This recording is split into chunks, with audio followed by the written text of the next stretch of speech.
For generations it has been a peaceful world, until pride and a lust for power divided us. Now we fight enemies who were once our brothers. Transformers is one of those franchises that I can never quite grasp why a really good video game has never been made for it. It is about sports cars, hovercrafts and radio cassette decks transforming into giant killer robots who blast 11 bejesus out of each other. How could you screw that up? Well, I haven't really, but there's never been a Transformers game which could be considered a classic. You know, like how Batman Arkham Asylum became the classic Batman game.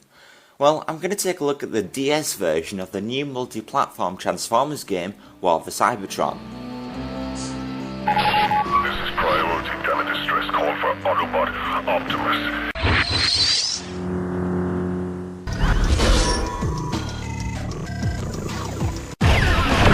The DS version of War for Cybertron is split into two games, similar to how Pokemon split their games into two.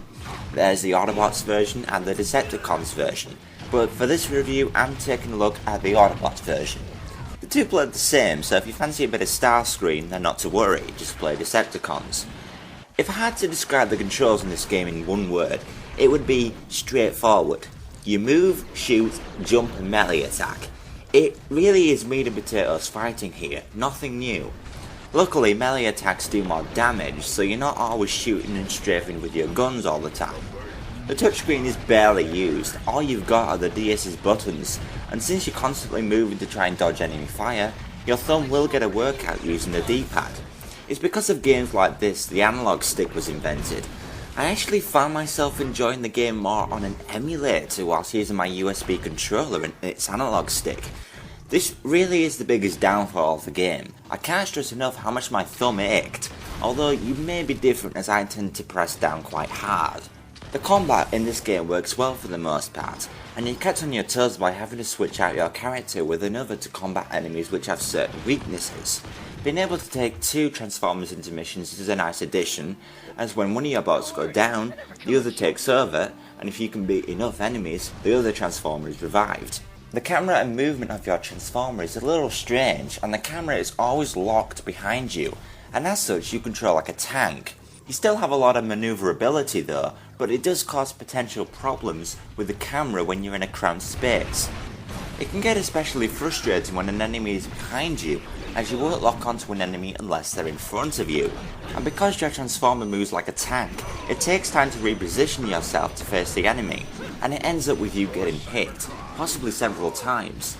You can turn 180 degrees by pressing the down button on the D-pad twice, but it does little to help the problem of overcrowding.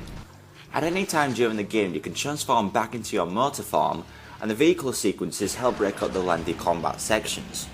You can also build up your Transformers stats at the end of every mission, and this adds incentive to defeat enemies for experience.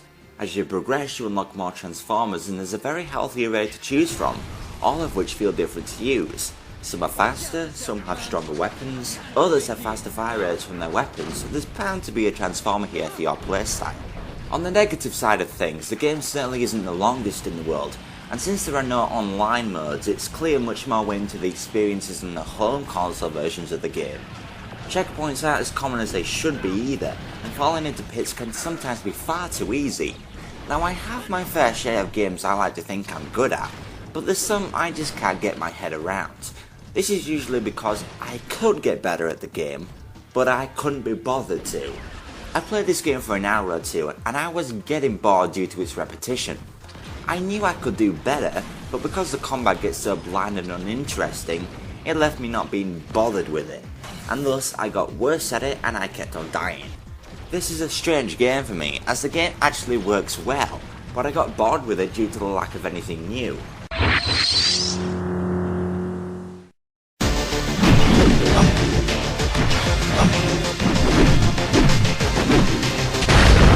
On the graphical front, the DS version has fared up pretty well. The animation and frame rate are very smooth, and the 3D environments are vibrant and rendered very well. The style is reminiscent of Metroid Prime Hunters. I still think the developers could have done a better job, as this game only uses a 64 megabit cartridge, which by today's standards is pretty low.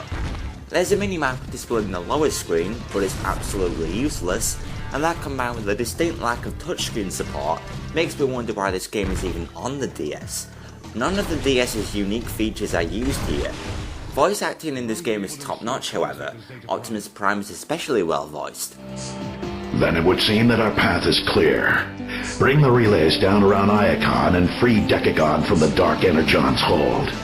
Music is forgettable, but sound effects are appropriately zany.